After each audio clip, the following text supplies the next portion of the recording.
बंसी सेठ की किराने की दुकान पर बैठा झींगा दुकान के सामने वाली गली से लोगों को रास्ते पर आते जाते निहारता और मक्खियां मार रहा होता है। झींगा गल्ले से उठकर दुकान के अंदर जा फेयर एंड लवली क्रीम अपने चेहरे पर मलता है और दोबारा आकर गल्ले पर बैठ जाता है। प्रभु जी, अब तो किसी ग्राहक को भेज दो। सुबह के 6 बजे से बैठा हूँ, लेकिन अब तक एक ग्राहक भी नहीं आया और ना ही कोई मैना आई। झुमरी इठलाते हुए झींगा की दुकान पर आती है। क्या सेवा करूं? आप तो बड़े दिनों के बाद हमारी दुकान पर आई है। तू क्या मेरी सेवा करेगा? कल मैं तेरे बगल वाले कल्लू हलवाई की दुकान पर गई थी। उसने मुफ्त में मुझे शुद्ध खोए की मिठाई खिलाई। अरे क्या बात करती हैं आप? वो तो एक नंबर का बेईमान है। खोए में आलू मिक्स करके बेचता है। रुक जाइए आप, मैं असली माल खिलाता हूँ। झींगा अपनी दुकान की भरनी से नान खटाई के बिस्कुट निकालकर झुमरी को देता है।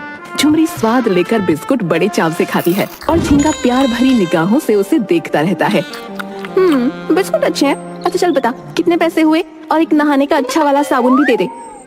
अब ले झुमरी, मैं क्या तुझसे पैसे लूंगा? राम जी सच कहता हूँ, ये मेरी दुकान नहीं है, नहीं तो मैं सारी दुकान तुझे खिला देता। हाँ क्या? झींगा झुमरी की ओर निहारते हुए अलमारी से निकालकर झुमरी को साबुन देता है। ये लो तुम्हारे नहाने का साबुन।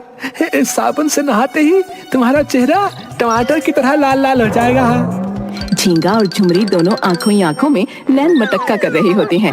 उसी वक्त दुकान के मालिक बंसी सेठ दुकान पर आते हैं। झींगा, ये क्या हो रहा है? कुछ नहीं, मैं तो नहाने का साबुन दे रहा था। अबे गधे, ये नहाने का नहीं, बर्तन साफ करने का साबुन है जो तू इसे दे रहा है।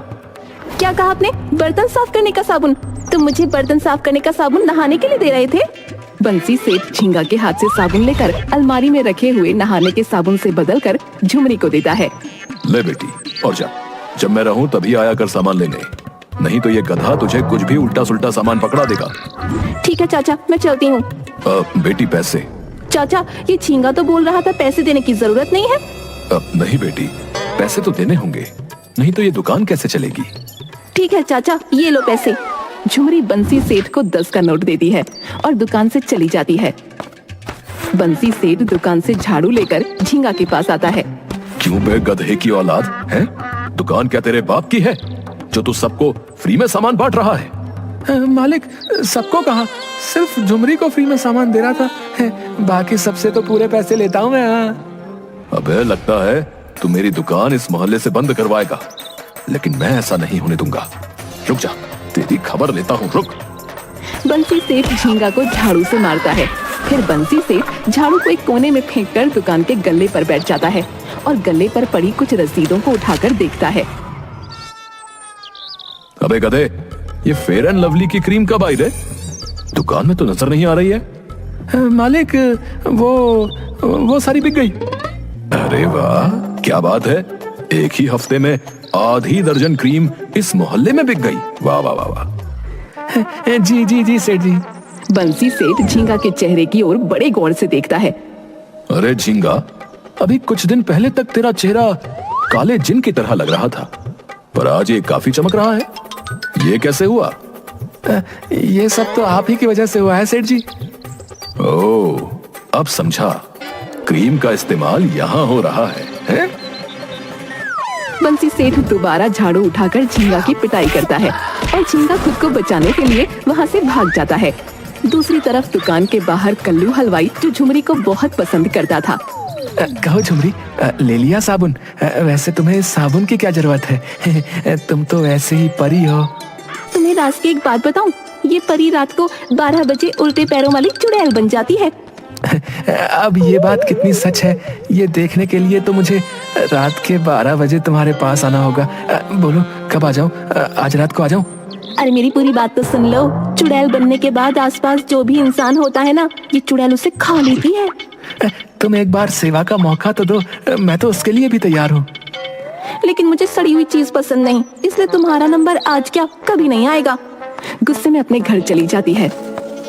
झुमरी के घर पर हरी अपनी माँ और पिताजी के साथ कुर्सी पर बैठा होता है और झुमरी की अम्मा हाथ में पंखा लेकर उन्हें हवा कर रही होती है। कमरे में बिजली नहीं होती। आज ही इस बिजली को जाना था, कमबख्त गर्मी बहुत पड़ रही है। सही कहा आपने, अब तो ऐसा लगता है जैसे गर्मी नहीं आग बरस रही है। तभी कुछ औरतें झुमरी को दुल्हन की तरह तैयार करके वहाँ लाती हैं और हरी के सामने वाली कुर्सी पर बिठा देती हैं। बेटा झुमरी, हरी को चाय दो। हाँ माँ, देती हूँ। झुमरी केतली से निकालकर चाय हरी और उसकी माँ और पिताजी को देती है। झुमरी बेटा, तुमने बहुत बढ़िया चाय बनाई है। हमारी झुमरी में कई गुण हैं। हमारा हरी भी बहुत गुणी है, ये गाना बहुत अच्छा गाता है। बेटा सभी को अपना गाना और चमक छल्लो वाला सुनाओ तो सही। अरे रहने दो ना माँ। हरी के बोलते ही सबकी नजरें हरी पर होती हैं। सुनाना बेटा, कितना अच्छा गाता है तू। अच्छा तो सुनाता हूँ। ओ तम्मटलो ओले ओ तम्मटलो ओले ओ। उसी वक्त बिजली के आ जाने से तेज पंखा चलने लगता है और हरी के सर पर लगा हुआ विग उड़कर झुमरी के हाथ में आ जाता है। सभी आश्चर्य से हरी की ओर देखने लगते हैं और खुद की हंसी को रोक नहीं पाते। हरी जल्दी से अपना विग झुमरी के हाथ से लेता है और वहाँ से भाग जाता है। उसके पीछे उसके माँ बाप भी दौड़ते हैं। अम्मा, तुम्हें मेरी शादी करने के लिए ये गंजा मिला क्या? मुझे माफ कर दे बेटा, मुझे क्या पता था कि वो गंजा है। जब हम लखनऊ तुम्हारे मामा के घर शादी में गए थे, वहीं पर इस गंजे की माँ से मेरी जान पहचान हुई थी और ये गंजा भी तो वहाँ पर था। तभी कल्लू हलवाई झुमरी के घर आता है। कल्लू झुमरी और उसकी अम्मा की सारी बातें सुन लेता है। अम्मा बाहर आओ। आई, लगता है कल्लू आया है, मैं उसके पैसे देकर आती हूँ अभी। हाँ बेटा, ले तेरे पैसे। अरे अम्मा, तुम भी कैसी बातें करती हो? एक तरफ तो बेटा बोल रही हो और दूसरी तरफ पैसों का हिसाब लेकर बैठी हो। तभी अंदर से झुमरी आती है। तो यहाँ पैसे लेने नहीं तो क्या हमारा हाल पूछने आया है? मैं तो इधर से गुजर रहा था तो सोचा अम्मा का हाल चाल पूछ लो। तू अपनी बकवास बंद कर और मुझे सब पता है तू यहाँ क्यों आया है। अरे झुमरी, तू अंदर जा, मैं अभी आती हूँ। कल्लू, ये ले बेटा तेरे पैसे। अम्मा मुझे माफ करना, लेकिन मैंने तुम्हारी और झुमरी की सारी बातें सुन ली। वैसे तुम्हें झुमरी की शादी के लिए इतना परेशान होने की क्या जरूरत है? अपने यहाँ भी तो कितने अच्छे अच्छे लड़के हैं और फिर झुमरी तो देखने और सुनने में भी अच्छी है। तुम आसपास इसके लिए रिश्ता क्यों नहीं देखती? लड़की पास रहेगी तो तुम्हें भी सुकून रहेगा। आसपास कहाँ है लड़का बेटा? मुझे तो कोई दिखता ही नहीं अपने यहाँ। यहाँ तो सब लफंगे भरे पड़े हैं, इसीलिए तो मजबूरी में इसका ब्याह दूर देख रही हूँ। अरे अम्मा, बहुत आसपास, तुम्हारे बिल्कुल पास में। ध्यान से देखोगी तो जरूर दिखेगा। अरे कहाँ पास में कह रहा है तू? कहीं ये बाजू में शर्मा जी के बेटे के बारे में तो बात नहीं कर रहा? वो तो एक नंबर का नशेबाज है, सारा दिन सिगरेट का नशा करता है। नहीं नहीं अम्मा, तुम भी कैसी बातें करती हो? क्या मैं अपनी झुमरी के लिए ऐसा सोचूंगा? इतना पास नहीं, थोड़ा सा दूर, थोड़ा सा दूर। अच्छा लड़का हो, खुद का काम हो, जैसे कोई दुकान हो। अरे कौन है? मुझे तो कोई दिखता ही नहीं बेटा, क्या जाने क्या लिखा है इसकी किस्मत में। तभी झुमरी फिर बाहर आती है। तू गया नहीं अभी तक? क्या मेरी चप्पल खाकर जाएगा यहाँ से? माफ करना बेटा, थोड़ा गुस्से में है आज, मैं तुझसे बाद में मिलती हूँ। हाँ हाँ अम्मा, कोई बात नहीं। इसकी बातों का क्या बुरा मानना भला है? कोई अपनों की बातों का कोई बुरा मानता है? और फिर ये तो मेरी अपनी है। तू चाहता है कि मैं अपनी चप्पल निकालूं? अम्मा मेरी बात पर गौर करना है ना। अपने आसपास तुम जरूर देखना है ना, दिखाई देगा तुम्हें। है तू निकल रहा है कि नहीं? कल्लू वहाँ से चला जाता है।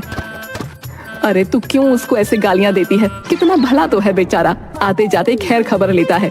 आजकल के जमाने में कौन किसको पूछता है। अम्मा तू बहुत भोली है, इनकी बातों को नहीं समझती। हाँ हाँ, तू तो बड़ी समझदार है, चला बैठ मेरे पास। झुमरी अम्मा की गोद में सर रखकर बैठ जाती है और उसकी अम्मा उसके बालों में अपना हाथ फेरती है। अम्मा एक बात कहें? बोलना बेटा, क्या बात है? अम्मा अगर आपको ठीक लगे तो क्या हम अपनी शादी की बात खुद चलाएं? कहाँ? नीचे गली में वो बंसी की जो दुकान है ना, वहाँ। झुमरी की अम्मा आगे कुछ भी नहीं सुनती और बीच में ही बोल पड़ती है। वो बंसी सेठ है, तेरा दिमाग ठिकाने पर है? वो तेरे पिता की उम्र का है और तू उससे शादी की बात करना चाहती है? अम्मा मुझे मेरी बात तो पूरी करने दो, बीच में ही बोल पड़ी। मैं उस मोटे बंसी सेठ की बात नहीं कर रही, बल्कि उसकी दुकान पर काम करने वाले झींगा के बारे में बात कर रही हूँ। वो काला कलूटा झींगा? तेरी मत मारी गई है? तू कहाँ हूर जैसी और वो कहाँ काला शैतान? और तो और तेरे बाबा तुझे जान से मार देंगे। झुमरी की अम्मा गुस्से में बाहर चली जाती है। तभी झुमरी के मोबाइल पर झींगा का फोन आता है। झुमरी फोन उठाती है। कैसी हैं आप? ठीक हूँ। लगता है मूड खराब है। अम्मा ने कुछ कहा क्या? और बाबा हमारी शादी के लिए मान तो गए ना? नहीं, अम्मा ने साफ इनकार कर दिया और बाबा से बात करने की तो मेरी हिम्मत ही नहीं है। तुम्हें तो पता है ना कितना गुस्सा करते हैं। देखो झुमरी, तुम परेशान मत हो। हाँ, अभी भी हमारे पास एक और रास्ता है। हम दोनों भागकर दिल्ली चलते हैं। वहाँ मेरे एक पुराने रिश्ते के चाचा रहते हैं। कुछ दिन हम दोनों उनके घर रह लेंगे और फिर अपना खुद का अलग घर ले लेंगे। तुम सच कह रहे हो? मुझे बताओ ना कब भागना है। मेरा बचपन से सपना था किसी के साथ भागकर शादी करूंगी, और अब लगता है कि वो सपना सच में पूरा हो जाएगा। अरे वाह, फिर तो तुम्हारा सपना भी पूरा हो जाएगा। लेकिन हमें कुछ पैसों की जरूरत पड़ेगी। क्या तुम्हारे पास कुछ पैसे हैं? हाँ है ना, अम्मा ने आज सुबह ही मुझे मार्केट से सब्जी लाने के लिए 200 रुपए दिए थे। वो पैसा भी है मेरे पास। हट पगली, 200 रुपए में क्या होता है? मेरे कहने का मतलब है हमें 1-2 लाख रुपए की जरूरत पड़ेगी। उतने तो नहीं है। अच्छा, कुछ जेवर है? हाँ बहुत है, मेरे भी है और अम्मा के भी। सब लॉकर में बंद है और चाबी अम्मा के बेड पर सिरहाने रहती है।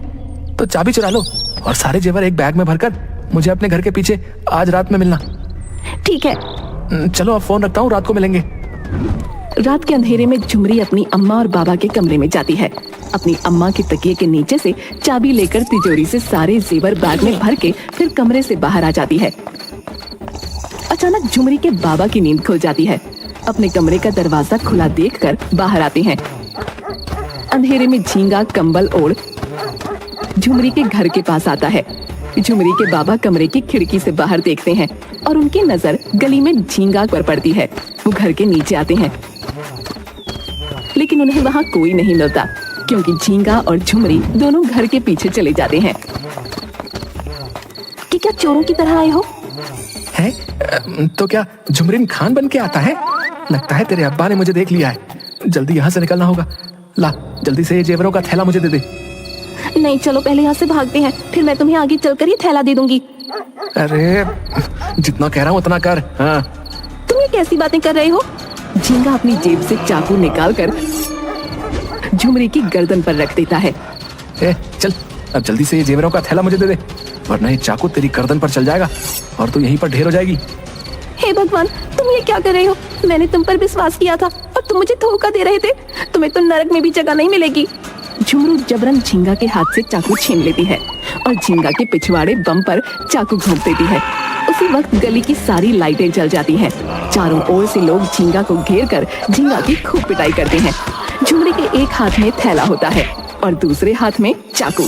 लोग झींगा को अधमरा छोड़कर धीरे धीरे झुमरी के पास आते हैं। वाह बेटी, आज तो हाथ की सफाई अच्छी हो गई। हाँ, हाथ की सफाई? तुमने कमाल कर दिया, एक चोर को मार गिराया। हाँ, कई महीनों से इस मोहल्ले में चोरियां हो रही थी, लेकिन कोई इस चोर को पकड़ नहीं पाया। आज झुमरी की वजह से ये हमारे कब्जे में है। झुमरी के बाबा भी वहाँ आ जाते हैं और झुमरी को अपने गले से लगा लेते हैं और कहते हैं, बेटी हो तो ऐसी। बेटा, मैंने हमेशा तुम्हारे साथ सख्त व्यवहार किया, लेकिन मैं तुमसे सच में बहुत प्यार करता हूँ। झुमरी कुछ भी नहीं बोलती और अपने बाबा के गले से जोर से लिपट जाती है। वो हमेशा से अपने बाबा के गले इसी तरह लिपटना चाहती थी, लेकिन उनका सख्त व्यवहार उसे हमेशा उनसे दूर ही रखता था। दूसरे दिन झुमरी कल्लू हलवाई की दुकान पर जाती है। मुझे माफ कर दो कल्लू, मैंने तुम्हें गलत समझा। कोई बात नहीं, मैं हमेशा से तुम्हें उस दुष्ट झींगा से बचाना चाहता था, क्योंकि मैं उसकी फितरत को अच्छी तरह से जानता था। तुम्हें बताना भी चाहा, लेकिन तुम उससे सच्चा प्यार करती थी। अगर मैं तुम्हें कुछ भी बताता तो तुम्हें मुझ पर यकीन नहीं होता। तुम सच कह रहे हो कल्लू, झींगा के प्यार में मैं अंधी हो चुकी थी, जबकि वो तो सिर्फ मेरे पैसों से प्यार करता था, मुझसे नहीं। अगर कल रात अम्मा के जेवर चुरा लिए होते और झींगा के साथ भाग गई होती तो आज मेरी हालत क्या ही होती। मैं झींगा की नीयत जानता था और मुझ पर विश्वास करने के लिए तुम्हारा बहुत बहुत शुक्रिया। शुक्रिया तो तुम्हारा, मैं तुम्हारा एहसान जिंदगी भर नहीं भूलूंगी। ये सब छोड़ो, आगे तुमने क्या सोचा है? कुछ नहीं, जहाँ अम्मा बाबा चाहेंगे मैं वहीं शादी करूंगी। बस झुमरी, मेरी एक बात हमेशा याद रखना कि चाहे जो भी हो जाए, कभी किसी को ये मत बताना कि तुम झींगा के साथ भागने वाली थी। अगर मैंने ये बात छुपाई तो पूरी जिंदगी इस बात का अफसोस होगा कि मैं अपने अम्मा बाबा से झूठ बोल रही हूँ। लेकिन इस बात की खुशी तुम्हें ज्यादा होनी चाहिए कि तुम अपने बाबा के गले लगी, जो तुम हमेशा से चाहती थी। तुम्हें कैसे पता? ये सब छोड़ दो कि मुझे कैसे पता। बस आज तुम्हें जो खुशी मिली है उसे पूरी जिंदगी संभाल कर रखना, और हमेशा याद रखना कि कभी कभी एक छोटा सा झूठ हमारी पूरी दुनिया बसा भी सकता है।